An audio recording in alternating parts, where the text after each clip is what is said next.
camera because I don't want y'all to see this moo that I got on, but we're not gonna discuss it. We're gonna keep it above. As you can see, the eyes is on. This is the look that we're doing today. Shit, I mean, you can wear it out if you want to for like just go outside, I'm gonna see somebody today, or you can wear it at a carnival.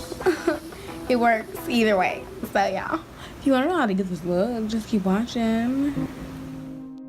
Y'all don't already know how to start. We're gonna prime the lid using our LA Girl concealer.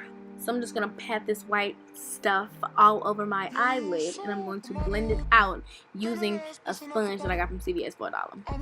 Now I'm using a green, the 5th green at the top row, as my essential crease shade. After that, I'm going to blend out the edges of my, oh shit, I'm lying. I'm about to deepen my crease. Deepen? Or is it dipping? I don't know. Whatever. Y'all know what I'm trying to say. I'm deepening my crease using the darker green, because you know we got a little fade going on.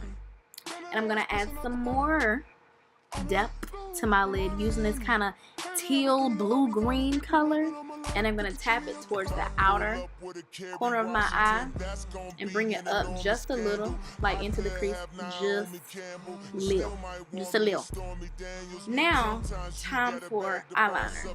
So first, I started off by using my LA Girl Concealer in Natural and using an angle brush to basically have a good solid base to know exactly where I want my line to be.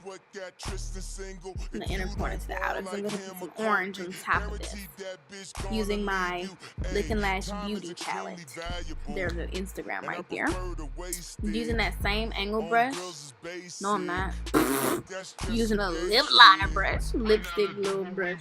I'm gonna put the orange on top of the white because it's gonna make it pop more. You know, you put anything on top of white other than silver, you know, and you can see it.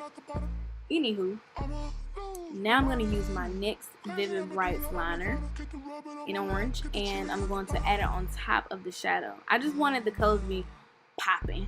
That's it, real popping. And I'm just lining my outer lid with my Wet n Wild waterproof liner. Using my Lick and Lash Beauty palette again, that royal blue. I'm going to tap that on the outside corner. On top of that black, a little fade. Nice little fade going on. Cause we got black and then we got blue. Y'all were expecting me to put black, but no, I wanted some more color. So I'm just gonna drag it kind of sort of into a C motion on the outer side. Now I ordered these little crystal type things off the internet. I got like 12 of them in a little pack for like $10. And I'm using a little lash glue, my Ardell lash glue. And I'm gonna stick it right on top. Just like that. You can put however many you want. You can place them wherever you want to. I just wanted to put them just in the inner corner. Using the same orange for my liner, I'm going to put that on my lower lash line. Because I always leave my lower lash line bare and I should stop because it's not cute. Using my Anastasia Sugar Kiss Glow Sun Dipped Gold Kit in bronze. Put it under my brow and shit. Skippy, that's it. And it's time for lashes. I'm in my prime, optimist, Sagittarius, so you know I'm an optimist. Man, keep it all real, I'm a prophetess. So at least you took a L off your bucket list. It's time to make hits and it's time to diss. How you